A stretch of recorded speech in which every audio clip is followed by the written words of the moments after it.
හයි සහෝදරයා කොහොමද ඔයාට? ජීවිතේ එක විදිහට ජීවත් වෙන පිරිමි ඉන්නවා.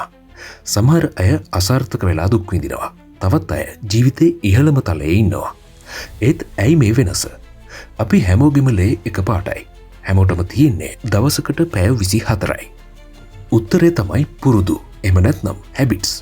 ඔයා දවස ගානේ කරන පුංචි දේවල් තමයි ඔයා කවුද කියන එක තීරණය කරන්නේ. අවාසනාවට ගොඩක් අය පුරුදු තෝරගන්නේ නැතුව නිකම්ම ප්‍රෝග්‍රෑම් වෙලා වගේ ජීවත් වෙනවා. හැබැයි ඔයා මේක බලනව නම් ඔයා සාමාන්‍ය කෙනෙක් නෙවෙයි.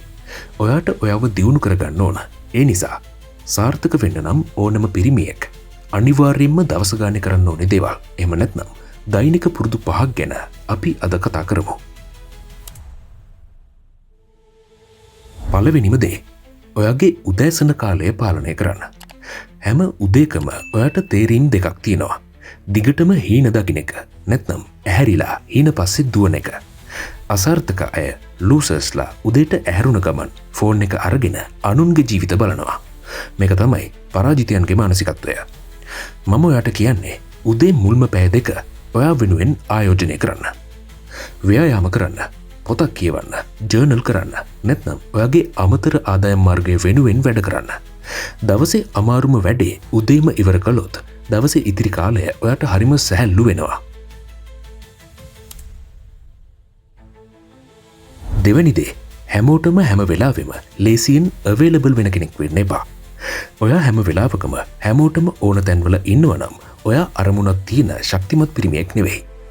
ඔයා නිකන් විකටෙක් වෙනවා. ඔයාට නිසි වටිනාකමක් දෙන්නේ නැති මිනිස්සු වෙනුවෙන් නිතරම ඔයාගේ කාලය දෙන්න එපා.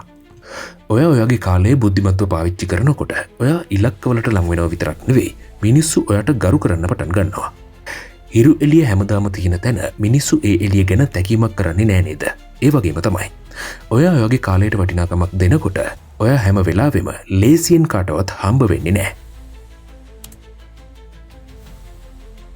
තුන්වෙනි පුරුද්ද තීරණ ගන්න පුළුවන් කෙනෙක් වෙන්න. සාමාන්‍ය අය තීරණ ගන්න බැරුව දෙගිඩියාවෙන් ඉන්නකොට සාර්ථක පිරිමි ඉක්මනට තීරණ අරගෙන වැඩට බහිනවා. තීරණ ගන්න බැරි කෙනෙක් හැම විකල්පයක්ම විශ්ලේෂණය කරන කාලය ඇතුළත තීරණ ගන්න කෙනා වැඩේ පටන් අරන් අවශ්‍ය නම් වෙනස්කම් කරලත් ඉවරයි. ඒ අය හැමදාම ඉස්සරහින් ඉන්නවා. තීරණයක් 100%ක් නිවැරදි වෙන්න ඕන නෑ. වැරදුනාට කමක් නෑ. අපිට වෙනස් කරන්න පුළුවන්. ඕනෙවට වඩා තොරතුරු එකතු කරන එක නවත්තන්න. ඉක්මනින් තීරණය කරන්න. ඒකට ෆෝකස් වෙලා ඉන්න. සහ නිතරම ආපහු හැරි බලන්න එපා. හතරවෙනි දේ තමයි කැපකිරීම. ඔයා කැමති වුණත් නැති වුණත් හැම වෙලාවෙම වගේ කැපකිරීම කරන්න සිද්ධ වෙනවා. ඔයාගේ හීනය වෙනුවෙන් කැප වෙන්න ඔයාට බැරි නම් ඔයාගේ ඒ හීනයම කැපකිරීමක් වෙනවා. ඔයාට හිතෙන්න පුළුවන් රැට වීඩියෝ ගේම්ස් ගහන එක කැපකිරීමක් නෙවෙයි කියලා. හැබැයි ඔයා කැප කරන්නේ ඔයාගේ විභවය, පොටෙන්ෂල් එක.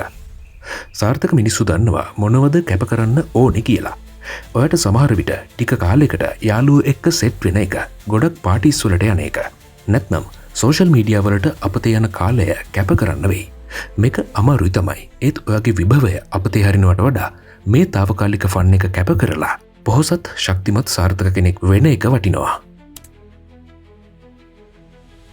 අපි මේ කතා කරපු පුරුදු ඔක්කොම වටින්නේ නැති කුණු කන්දක් බවට පත් වෙනවා විනයක්, ඩිසිප්ලින් එකක් නැත්නම්.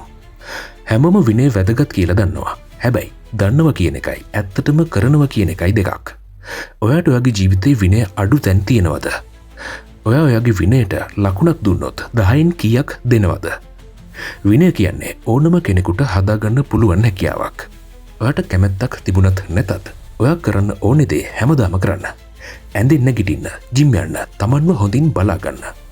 ස්වයං විනය, සෙල්ෆ් ඩිසිප්ලින් කියන්නේ මාංශ පේශියක් වගේ. පුහුණු කරන තරමට ශක්තිමත් වෙනවා. විනය නැති වුණොත් ආත්ම විශ්වාසය, සෙල්ෆ් එස්ටීම් එක අඩු වෙනවා. ඔයාගේ අභ්‍යන්තර දුර්වලතා එක්ක හැමදාම සටන් කරන්න. මේක තමයි ඔයාගේ අනිත් පුරුදු ඔක්කොම සාර්ථක කරගන්න තියෙන එකම රහස. ඉතින් සහෝදරයා, මේ තමයි ඔයාට සාර්ථක වෙන්න ඕන කරන වැදගත්ම දෛනික පුරුදු 5.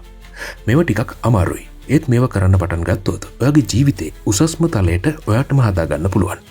මතක තියාගන්න, ඔයාගේ විභවය හරිම ඉහළයි. ඒක අපතේ යවන්න එපා. මේ වීඩියෝ එකෙන් ඔයාට යමක් ලැබුණා නම් අනිවාර්යයෙන්ම ලයික් එකක් දාලා කමෙන්ට් එකකින් ඔයාගේ අදහස කියන්න. මේවගේ වටිනාකමක් තියෙන දේවල් තව දැනගන්න මගේ channel එක subscribe කරන්නත් අමතක කරන්න එපා. ඊළඟ වීඩියෝ එකෙන් හම්බෙමු.